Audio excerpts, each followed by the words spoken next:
Popes are meant to be the shepherds of Christendom, the holy fathers on earth, guiding the faithful with wisdom, humility, and spiritual light. But history is rarely that simple. Behind the walls of the Vatican and the palaces of Rome, there were popes who shocked the world, men accused of corruption, scandal, arrogance, or even outright madness. Some were pawns of kings, others were warmongers or ruthless politicians. Today, we journey into the darkest chapters of papal history. This is not an attack on faith, but an exploration of how human weakness, ambition, and power struggles nearly tore the Church apart. Let's uncover the shocking stories of the worst popes in history.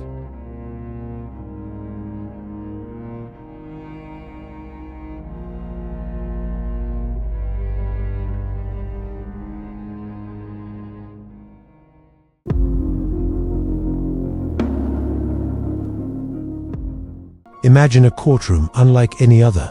In the year 897, the Lateran Basilica of Rome was filled with bishops, priests, and horrified onlookers. At the center of the trial was not a living man, but the rotting corpse of Pope Formosus, dressed once more in papal robes, propped up on a throne. Presiding over this grotesque scene was Pope Stephen VI. Obsessed with revenge against his predecessor, Stephen ordered what became known as the Cadaver Synod. The corpse of Formosus was accused of perjury, of illegally becoming pope, and even of betraying the church.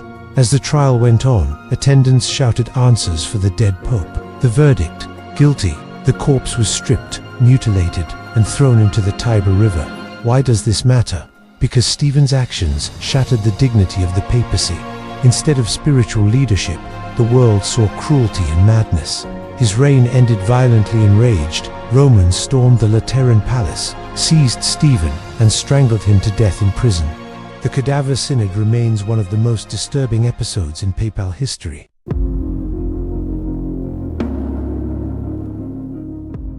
After Stephen's fall, Rome descended deeper into chaos. Enter Pope Sergius III. Unlike many popes, Sergius didn't rise by virtue, but by force. He seized power with the help of a powerful Roman noblewoman, Marozia. Their alliance and rumored affair gave rise to what historians call the pornocracy, or the rule of harlots. Sergius reinstated the Cadaver Synod's condemnation of Formosus, reopening old wounds. Worse, chroniclers claim he fathered a child with Marozia, a child who later became Pope John XI. His papacy marked an age where Rome's nobility manipulated the papacy like a family business. The Pope was no longer seen as a universal shepherd, but as a player in Rome's darkest political games.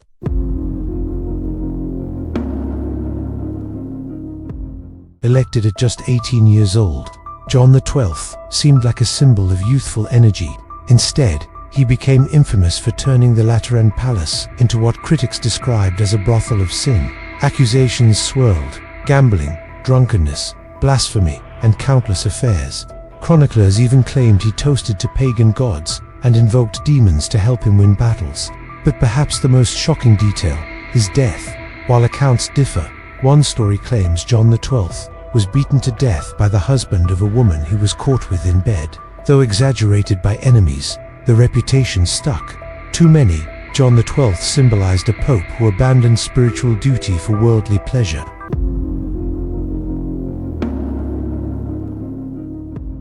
Now picture this: a pope so corrupt, he literally sold the papacy. Benedict IX, born into the powerful Tusculum family, became pope while still in his 20s. His reign was marked by scandal, violent acts, sexual immorality, even accusations of witchcraft. But the most outrageous moment came when he resigned and sold the papacy to his godfather for a fortune. Later, he seized the papacy back, not once, but twice. In total, Benedict IX ruled as pope 3 separate times. He is remembered not just as immoral, but as the pope who treated the chair of St. Peter as a personal commodity.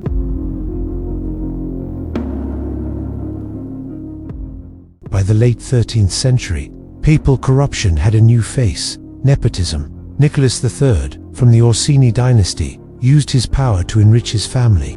He secured castles, lands, and high offices for his relatives. His actions were so infamous that Dante Alighieri, in his Divine Comedy, placed Nicholas in the Inferno, punished among the simoniacs, men who bought and sold church offices. Dante describes Nicholas buried upside down, his feet set aflame. The lesson: Nicholas III reminded the world that popes could fall prey, not just to lust, but to family ambition.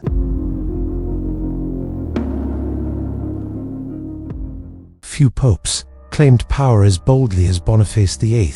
His bull Onum Sanctam declared that salvation itself required obedience to the pope. He clashed bitterly with King Philip IV of France, who defied him.